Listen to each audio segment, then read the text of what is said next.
section එකේ last part එක C part එක අපි බලමු.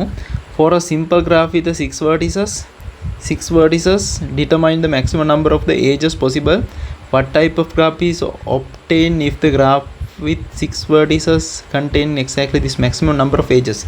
හරි මේක චුට්ටක් ඔය graph theory කියන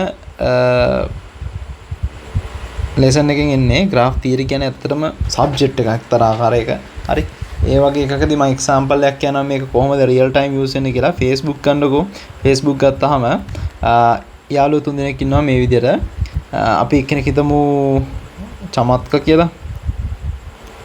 තව යාළුවෙක් ඉන්නවා ඉන්දුසර කියලා හිතමු. තව යාළුවෙක් ඉන්නවා නුරාන් කියලා. එතකොට මේ යාළුවෝ තුන් දෙනා චමත්කයි නුරානුයි අර ෆ්‍රෙන්ඩ්ෂිප් එකක් තියෙනවා. ඊළඟට නුරානුයි ඉන්දුසරක් තියෙනවා. චමත්කයි ඉන්දුසර අතර ෆ්‍රෙන්ඩ්ෂිප් එකක් තියෙනවා. ඔය විදිහට පෙන්වන එකක් තමයි අතන මේ graph theory වලදී සිද්ධ වෙන්නේ.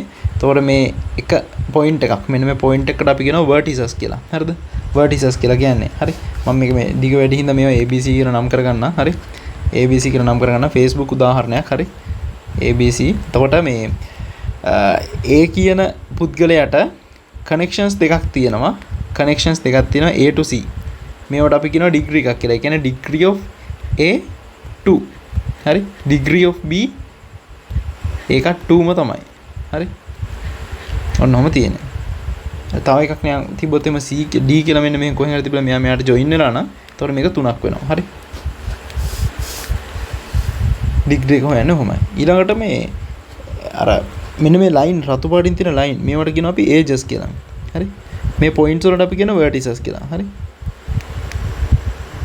ඔන්නෝම තමයි තියෙන්නේ. ඒ කියන්නේ real time දැක්කහම වෙන ක්‍රියාවලිය. හරි. ඔක තමයි මේ ඇත්තටම අපි දකින්න කියන්නේ මේ real time අපිට හම්බෙන විදිය. හරි graph theory හම්බෙනවා ඒක අපිට ඔකුඩ පේන්නේ නැහැ මෙහෙමයි කියලා. හරි. බලන්නකෝ මේ කියන්නේ 6 vertices තියනවලු. 6 vertices තියනවලු. 6 vertices තියනවා නම් determine the number of the edges possible.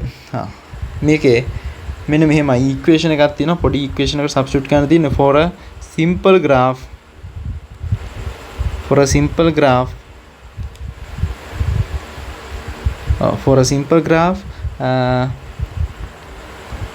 maximum number of possible edges n into n minus 1 over 2. මේක n කියලා කියන්නේ vertices ගණන. හරි. එතකොට n equal 6 නම් අපිට පුළුවන් 6 into 6 minus 1 over 2 කියන එක දාන්න. එච්චර. මේකේ possibles ගාන එන්නේ ඇත්තටම 6 into 6 minus 5 over 3 2 to 1 6 to 3 then it's a 15. ඕක තමයි number of edges කියලා එන්නේ. ඕක තමයි answer එක වෙන්නේ. මේ වගේ ගානක් හදද්දී අපි ඊළඟට බලමු paper එක නම් ඉවරයි. last question එක මේ ටිකේ ඔහොම තමයි ගණන් සාමාන්‍යයෙන් හදන්න තියෙන්නේ. මේ ටික ඇනලයිස් කරගන්න හරියට ෂෝට් නෝට් එකක් හදාගන්න ඕන. එක්සැම්පල් එකක් ගැන ඩිස්කෂන් එක ඉවරයි මෙතනින් කොහොමද